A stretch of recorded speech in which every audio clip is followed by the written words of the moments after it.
ارے بھائی، آپ کس مسلک کی مسجد میں نماز پڑھتے ہیں یا آپ کس کو ترجیح دیتے ہیں؟ ان باتوں کے جواب میں نے کئی دفعہ دیے ہیں کہ چونکہ میں تمام مکاتب فکر کو مسلمان سمجھتا ہوں، بریلوی، دیوبندی، اہل حدیث، اہل تشیع، سوائے دو فرقوں کے، ایک اہل سنت کا ٹوٹا ہوا فرقہ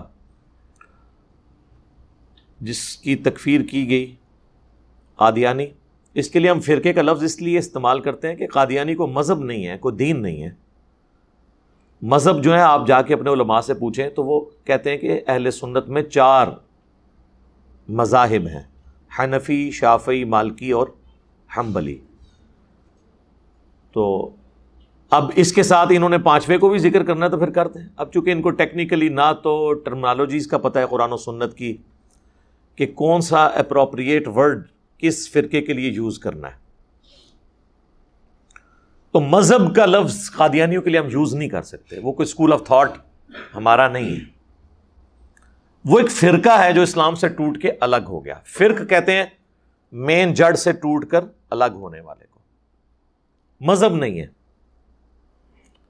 مذاہب تو آلریڈی بریلوی، دیوبندی، اہل حدیث، یہ سارے مذاہب ہیں، حنفی، شافعی، مالکی۔ یعنی مذہب کہتے ہیں چلنے کے راستوں کو، مسالک کے لیے بھی کا لفظ بھی استعمال ہوتا ہے۔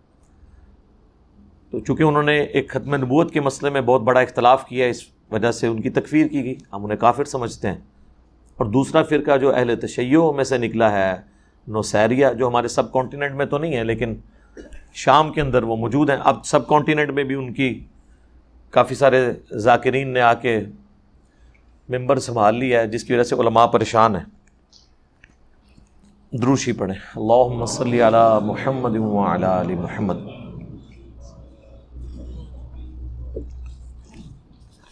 چونکہ نماز سب کے پیچھے ہم پڑھ لیتے ہیں، اس لیے مسجد والا تو چکر ہی ختم۔ یہ جو نماز نہیں پڑھی جاتی نا، اس کے پیچھے یہ ہوتا ہے کہ ایک دوسرے کو کافر سمجھ رہے ہوتے ہیں۔ مسلمان بالکل نہیں سمجھتے، ورنہ نماز پڑھ لیں۔ ہاں ظاہر ہے پبلکلی یہ تو نہیں بولیں گے کہ ہم کافر سمجھتے ہیں۔ آج کل تو رد الفساد اور ضرب عضب کی وجہ سے لوگوں کے لیے پریشانی ہے، ورنہ تو پہلے آپ کو پتہ ہے کہ ہمارے ٹوائلٹس کے اندر چاکنگ ہوئی ہے شیعہ کافر کے نام سے، کیا یہ نہیں ہوتا رہا؟ اور اس ویڈیو کی وساطت سے میں اپنے بھائیوں کو بھی ریکویسٹ کروں گا کہ اگر آپ کو کوئی کسی مسجد میں نماز پڑھنے سے یا رفع الیدین کے ساتھ سنت کے مطابق نماز پڑھنے سے روکتا ہے، تنگ کرتا ہے، کسی سے الجھنے کی ضرورت نہیں ہے۔ ایک سادہ کاغذ کے اوپر اپنی ہینڈ رائٹنگ کے ساتھ اپلیکیشن لکھ کے قریبی تھانے کو دیں، آپ دیکھیں وہ مولوی آپ کے قدموں میں گرے گا آ کے، جتنا بڑا مرضی وہ ڈان ہوا۔ اب ان کے لیے جائے پناہ نہیں پاکستان میں انشاءاللہ تعالی۔ تو آپ نے ان ڈائریکٹ تو الجھنا ہی نہیں ہے۔ یہ اکثر لوگ کہتے ہیں نا جی وہ مولوی صاحب تنگ کرتے ہیں، منع کرتے ہیں۔ ان کے باپ کی مسجدیں یا تو لکھ کے لگائیں یہ مسجد ہماری ذاتی جاگیر ہے، صرف ہمارے فرقے کا بندہ نماز پڑھے گا۔ یہ تو ضرور لکھا ہوتا ہے انہوں نے کہ یہاں پہ خطیب یا امام فلاں فرقے سے ہوگا، یہ کسی نے نہیں لکھا ہوتا کہ یہاں پہ نماز صرف فلاں فرقے کے لوگ پڑھیں گے۔ یہ کہیں آپ نے دیکھا ہے کسی مسجد میں لکھا ہوا؟ تو اس کا مطلب کیا ہے کہ وہ اس چیز کو مانتے ہیں کہ ہم سب کو الاؤ کریں گے۔ تو جب تنگ کرے آپ کو کوئی، سادہ اپلیکیشن لکھ کے نا تھانے میں دیں، نام لکھ دیں اور کہیں کہ جی یہ اس طریقے سے مجھے تو، اور ہم نے یہ پریکٹیکلی لوگوں سے کروایا۔ آج کل تو آپ کو پتہ ہے تمام مکاتب فکر کی جو وہ نان اسٹیٹ ایکٹر تنظیمیں بنی ہوئی تھی نا، ساری کی ساری اس وقت جو ہے نا وہ لائن حاضر ہوئی ہوئی ہیں، ایک ایک کر کے سب کالعدم ڈکلیئر ہو رہی ہیں اپنی حرکتوں کی وجہ سے۔ میں تو اس حق میں نہیں کہ کسی تنظیم کو کالعدم ڈکلیئر کیا جائے، لیکن ان کو بھی اپنی حرکتوں کے اوپر غور کرنا چاہیے۔ کیوں اپنی اس قسم کے پولیٹیکل ایکٹیویٹیز کے ساتھ پیرلل میں اس قسم کے نان اسٹیٹ ایکٹر بھرتی کر کے تو وہ اس قسم کی ایکٹیویٹیز پرفارم کرتے ہیں۔ لہذا مساجد ساری اللہ کی ہیں، تو میں ہر جگہ نماز پڑھ لیتا ہوں، اس چیز کو نہیں دیکھتا کہ یہ بریلویوں کی مسجد ہے، دیوبند کی، اہل حدیث کی، یا ایون شیعہ کی۔ حالانکہ اہل سنت اہل تشیع والی تفریق ذرا بڑی ہے، فائدہ نہیں ہے نا اس تفریق میں اب پڑھنے کا۔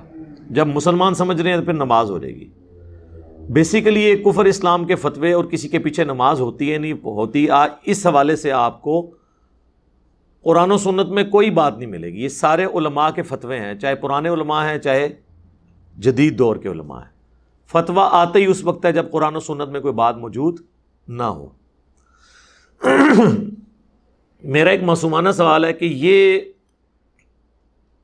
جو ایشو ہے کسی کے پیچھے نماز پڑھنے کا، کیا یہ کوئی فروعی مسئلہ تھا یا یہ کوئی جدید دور سے تعلق رکھنے والا مسئلہ تھا کہ اس کے اوپر آج کے علماء کے فتووں کی ضرورت ہوتی؟ ریل گاڑی میں نماز، ہوائی جہاز میں نماز، یہ باتیں تو سمجھ آتی ہیں. بریلوی کے پیچھے نماز اور دیوبندی کے پیچھے نماز اور اہل حدیث کے پیچھے نماز، سنی کے پیچھے نماز، شیعہ کے پیچھے نماز، یہ تو پرانے مسئلے ہیں. فتوے آج کیوں آ رہے ہیں؟ حالانکہ اس سے زیادہ گمراہ کن فرقے صحابہ کے دور میں موجود تھے. کوئی مجھے بتائیں کہ صحابہ کرام ایک دوسرے کے پیچھے نماز نہ پڑھتے ہوں یا ان فرقوں کے پیچھے نماز نہ پڑھتے ہوں. سنن الکبریٰ البیہقی میں موجود ہے، عبداللہ بن عمر خوارج کو سلام بھی کرتے تھے، ان کے سلام کا جواب بھی دیتے تھے، اور حی علی الصلاۃ حی علی الفلاح پہ بھی جواب دیتے تھے، یعنی نماز بھی پڑھتے تھے. جب لوگوں نے پوچھا، انہوں نے کہا جب تک ان کی مساجد سے حی علی الصلاۃ حی علی الفلاح کی آوازیں آتی رہیں گی، ہم ان کے پیچھے نماز بھی پڑھیں گے، ہم ان کے سلام کا جواب بھی دیں گے. لیکن جب یہ ہمیں کہیں گے کہ ہم اپنے مسلمان بھائیوں کو قتل کریں تو ہم ان کا ساتھ نہیں دیں گے. اور معذرت کے ساتھ ہماری عوام جو ہے وہ قتل کرنے میں ساتھ دیتی ہے، نماز ایک دوسرے کے پیچھے نہیں پڑتی. دیکھیں الٹ چل رہا ہے کام. ہمیں ان لوگوں کے فتووں کی ضرورت ہے. سب سے زیادہ خوارج کی وجہ سے تکلیفیں اٹھانی پڑیں مولا علی کو رضی اللہ تعالیٰ عنہ علیہ السلام. مولا علی نے تو کبھی نہیں کہا ان کے پیچھے نماز نہیں ہوتی، یہ کافر ہے. المصنف ابن ابی شیبہ میں موجود ہے، جب حضرت علی سے پوچھا گیا خوارج کے بارے میں تو انہوں نے فرمایا، پوچھا گیا کیا یہ منافق ہے؟ انہوں نے کہا منافق تو نہیں ہے، اگر منافق ہوتے تو اللہ کا ذکر بہت کم کرتے، جس طرح قرآن میں ہے کہ منافق تو تھوڑا اللہ کا ذکر کرتے ہیں، یہ تو بڑی لمبی نمازیں پڑھتے ہیں. پوچھا گیا کافر ہیں؟ فرمایا کافر بھی نہیں ہے، یہ کفر ہی سے تو بھاگے ہیں، انہوں نے یہ سمجھا کہ میں کافر ہو گیا ہوں اس لیے مجھے چھوڑ گئے. تو کفر سے تو شدید نفرت کرتے ہیں. اب تین ہی کیٹیگریز ہو سکتی ہیں نا، یا کوئی منافق ہوگا یا کافر یا مسلمان. تو پوچھا گیا پھر یہ کیا ہے؟ تو کہا گیا کہ یہ ایک گروہ ہے جس نے ہم سے بغاوت کی ہے.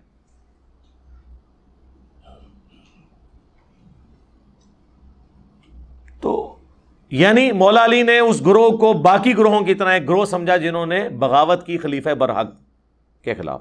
تو بغاوت صرف اہل نہروان اور خوارج نے تو نہیں کی، اہل صفین نے بھی بغاوت کی، اہل جمل نے بھی بغاوت کی. تو اسی کیٹیگری میں رکھا ہے. اور آپ کو مزے کی بات بتاؤں، سنن نسائی الکبریٰ کے اندر حدیث موجود ہے، المستدرک للحاکم کے اندر موجود ہے، مسند امام احمد میں موجود ہے کہ اللہ کے محبوب صلی اللہ علیہ وآلہ وسلم ایک دفعہ اپنی زوجہ محترمہ کے گھر سے نکلے اور آپ کی جوتی راستے میں ٹوٹ گئی. تو آپ نے وہ اپنی جوتی اتار کے مولا علی کو دی گانٹھنے کے لیے. تو سیدنا علی وہیں پہ بیٹھ کے اس جوتی کو گانٹھنا شروع کر دیا. نبی علیہ السلام تھوڑی دیر تو چلے، پھر آپ سائڈ پہ رک گئے سیدنا علی کے انتظار کے لیے. اور پھر حضرت علی کی غیر موجودگی کو غنیمت سمجھتے ہوئے نبی علیہ السلام نے اپنے باقی اصحاب سے کہا کہ دیکھو اللہ تعالیٰ نے مجھے نبی بنا کر مبعوث کیا، ایز اے لاسٹ ریزارٹ مجبوراً مجھے اپنے قبیلے کے لوگوں کے خلاف ان کے کفر کی وجہ سے تلوار اٹھانی پڑی، قرآن کی تفسیر کی خاطر کافروں کے خلاف مجھے تلوار اٹھانی پڑی. لیکن تم میں ایک ایسا شخص ہے جسے قرآن کی تعبیر کی خاطر مسلمانوں کے خلاف تلوار اٹھانا پڑے گی. اب یہ بہت بڑی بات تھی، وہ کام جو نبی علیہ السلام نے نہیں کیا، یعنی مسلمان کے خلاف تلوار اٹھانا، لیکن آن دا بہاف آف پرافٹ حضور کے بعد وہ کام کسی اور نے کرنا تھا. تو سیدنا ابو بکر نے کہا یا رسول اللہ کیا وہ شخص میں ہوں گا؟ آپ نے فرمایا لا، نبی علیہ السلام کی مبارک زندگی میں یہ لفظ زبان پہ آتا ہی نہیں تھا، لا، نہ آپ کی زبان پہ ہے ہی نہیں تھی، اس اعتبار سے کہ کوئی شخص آپ سے مانگے اور آپ اس کو انکار کر دیں، اس لیے اب لا کا لفظ استعمال ہی نہیں کرتے تھے۔ سیدنا عمر نے کہا انا یا رسول اللہ، میں ہوں وہ شخص جو مسلمانوں کے خلاف قتال کرے گا قرآن کو منوانے کے لیے، جس کا ذکر سورۃ الحجرات میں ہے، اگر مسلمانوں کا کوئی گروہ باغی ہو جائے تو اس سے قتال کرو یہاں تک کہ وہ توبہ پہ آمادہ ہو۔ تو اس آیت کی پریکٹیکل تفسیر کیا میں نے ماننا ہے؟ تو سیدنا عمر کے سوال پہ نبی علیہ السلام نے فرمایا لا، نہیں، بلکہ وہ شخص ہے جو میری جوتیاں گانٹھ رہا ہے۔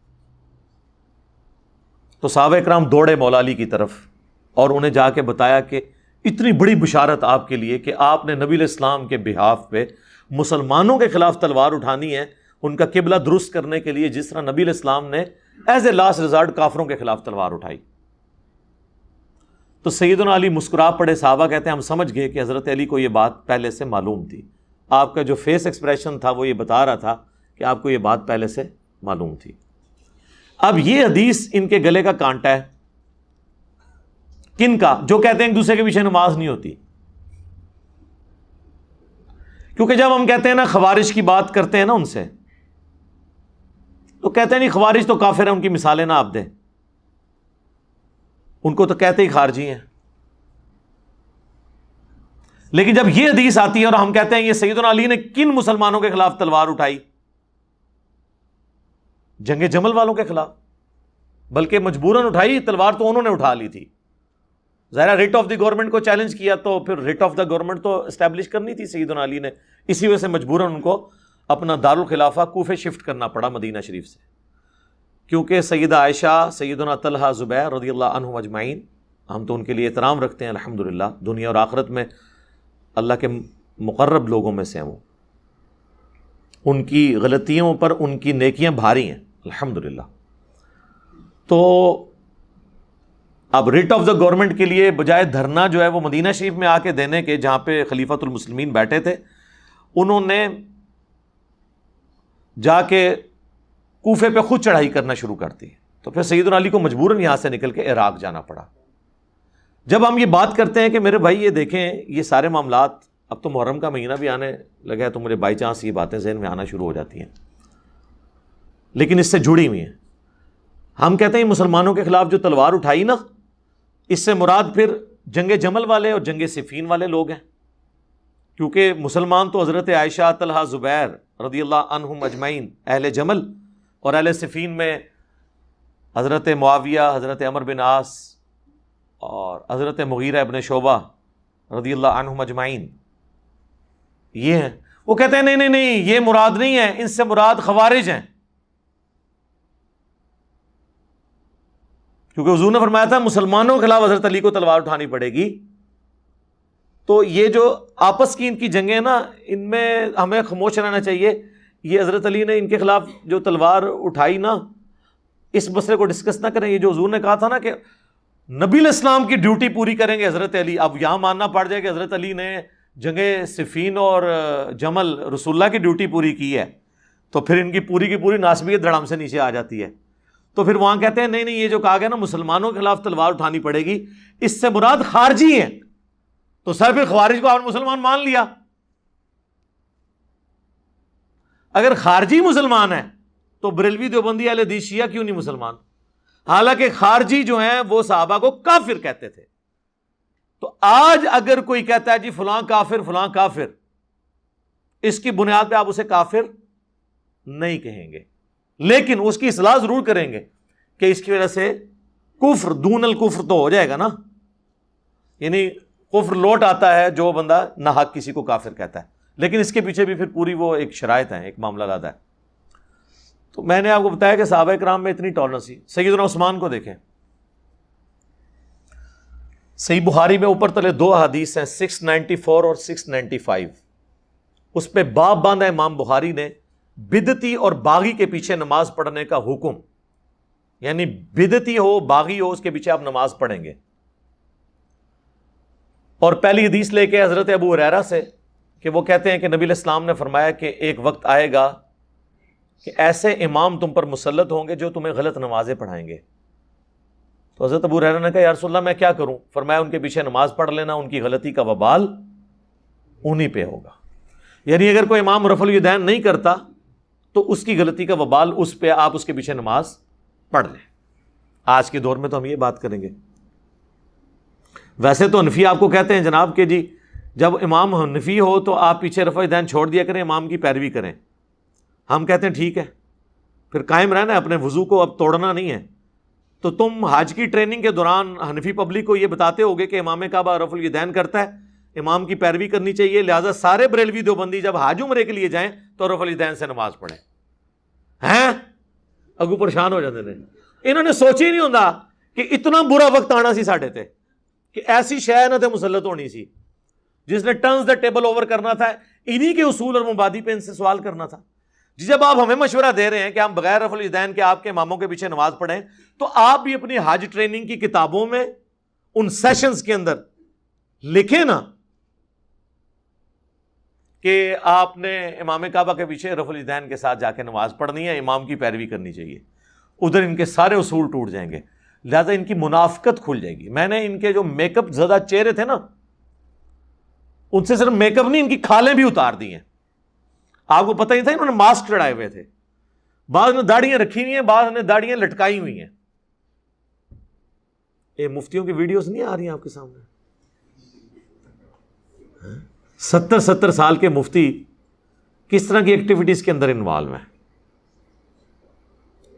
تو یہ بیسیکلی مسجدیں علیحدہ اسی لیے انہوں نے کی تاکہ ان کی آئیڈینٹی قائم رہے. اچھا، امام بخاری اس کے نیچے 695 نمبر حدیث لے کے آئے.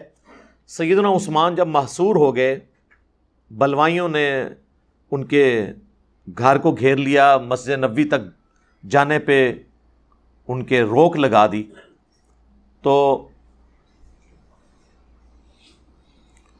سیدنا عثمان کے پاس ایک صحابی حاضر ہوئے. انہوں نے کہا کہ ہمارے امام تو آپ ہیں، ظاہر ہے پولیٹیکل امام بھی اور مسجد کے امام بھی. اس وقت تو خلیفۃ المسلمین ہی نماز پڑھاتا تھا.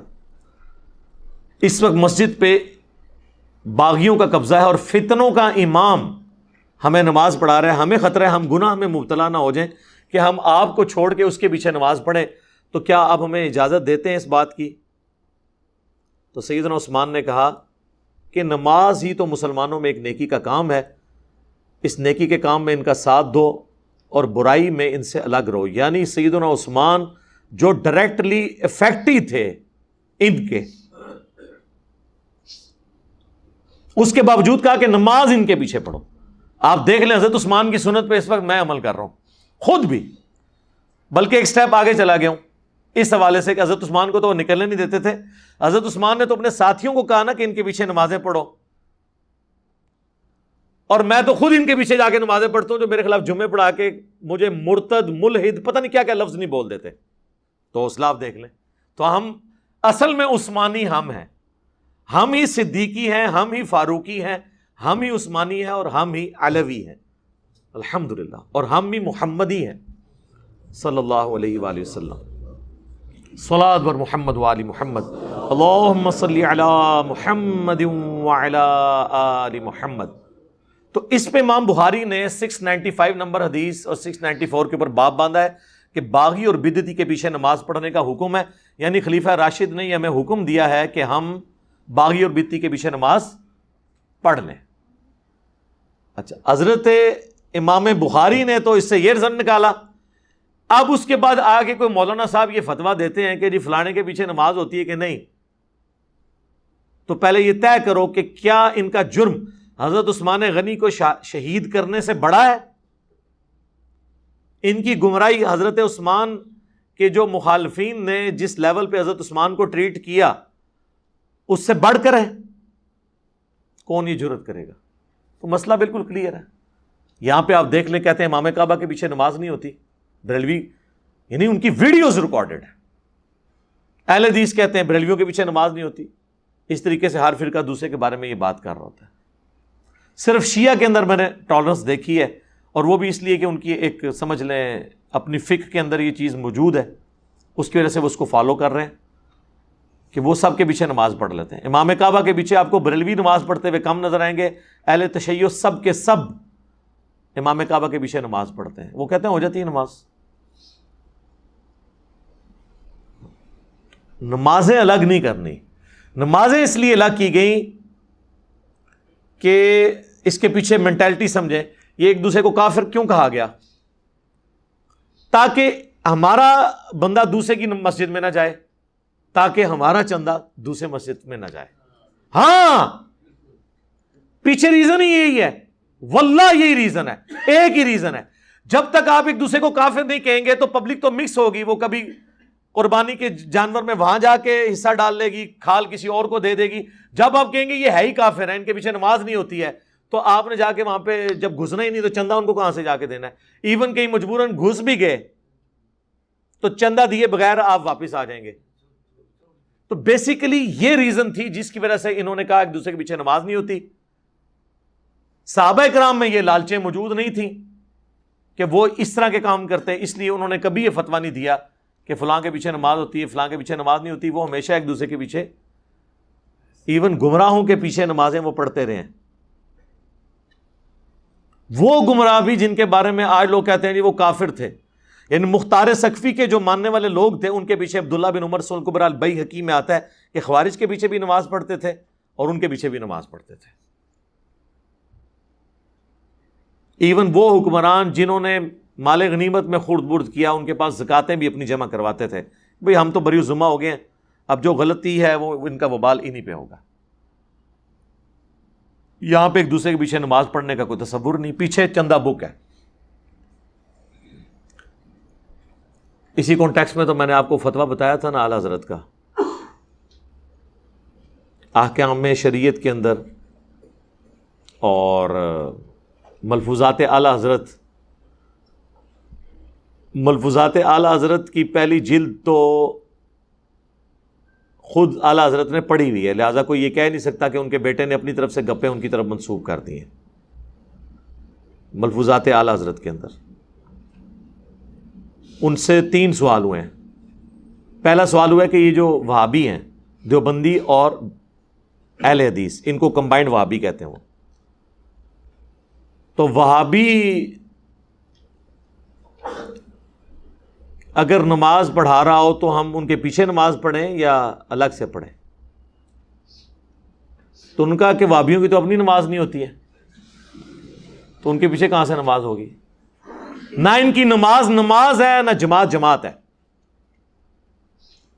پھر پوچھا گیا کہ وہابیوں کی مسجد یعنی دیوبند اور اہل حدیث کی مسجد، ان کی مسجد تو عام گھروں کی طرح ہے، یہ تو مسجدیں ہیں ہی نہیں ہیں۔ اس میں نے اعلیٰ حضرت کی تصحیح کی تھی کہ بھئی اعلیٰ حضرت کو یہ نہیں کہنا چاہیے تھا ان کی مسجدیں، کہنا چاہیے تھا ان کی عبادت گاہیں۔ یہ عبادت گاہیں لفظ استعمال کرتے ہیں، ظاہر ہے ایک دوسرے کے فرقے کو مسجد نہیں کہہ سکتے۔ ان کی عبادت گاہیں جو ہیں وہ عام گھروں کی مثل ہیں، یعنی جیسے گھر میں نماز پڑھی اسی طریقے سے ہے، کیونکہ وہ قدغن نہیں لگا سکتے۔ وہ بخاری مسلم میں حدیث ہے کہ اللہ نے مجھے 5 ایسی خصوصیات دی ہیں جو کسی پیغمبر کو نہیں دی، ان میں سے ایک یہ ہے کہ پوری زمین میرے لیے سجدہ گاہ ہے، کہیں پہ بھی میرے امتی نماز پڑھ سکتے ہیں، تو وہ اس کیٹیگری سے باہر نہیں نکال سکتے تھے۔ تیسرا پوچھا گیا ان کی اذان، تو انہوں نے کہا کہ نماز اور جماعت کی طرح ان کی اذان بھی باطل ہے، البتہ اللہ کا نام آ جائے تو آپ عز وجل یا جل جلالہ اور نبی الاسلام کے مبارک نام پہ صلی اللہ علیہ وآلہ وسلم کہہ لیں، باقی ان کی اذان بھی اذان نہیں ہے۔ اور بقول ہمارے خادم رضوی صاحب رحمہ اللہ تعالی، انہیں کہا چھڑو وابیاں دی کیڑی اذان ہے، یہ تو سوراں دے سور نے، ٹھیک ہے۔ یہ جاندے جاندے اتنا بڑا، جس طرح ہیروشیما اور ناگاساکی پہ جب ایٹم بم پھینکا گیا تھا نا، تو جاپان کے جہاز تو سمندری سفر میں، پیسیفک اوشن میں، اٹلانٹک میں کس طرح چڑھ دوڑے تھے اپنے مخالفین کے خلاف، امریکہ کے خلاف، لیکن 2 ایٹم بم گرنے سے جاپان جنگ ہار گیا۔ یہ ایک ایٹم بم جو گرایا ہے نا خادم رضوی صاحب نے، چھڑ دو وابیاں دی کیڑی گل ہے، انہاں دی اذان دا کی احترام، یہ تے سوراں دے سور، ان کی اذان کا کیا احترام، یہ تو سوروں کے سور ہیں۔ جیسے سور یعنی خنزیر بدترین جانور ہے، اس طرح انسانوں میں یعنی سوروں کے اندر سب سے بدترین یہ ہیں بقول ان کے۔ اس کے بعد انہوں نے اگر کہیں پہ کوئی ایک اتحاد امت کی فضا جعلی قائم بھی ہوئی تھی نا ان کے درمیان، جو میں کہتا ہوں یہ ایکٹنگ کر رہے ہوتے ہیں، یہ کر ہی نہیں سکتے اتحاد، ان کے بڑوں نے ان کو علیحدہ کیا ہوا ایک دوسرے کو، تو وہ بھی ختم ہو گئی. اسی طریقے سے ہیں سارے. تو نماز صاحب کے پیچھے پڑھیں جی. یہ سوال ایسا تھا کہ جو متقاضی تھا میں اس پہ تفصیلی بولتا، اس لیے میں نے ہر اینگل سے کوشش کیا.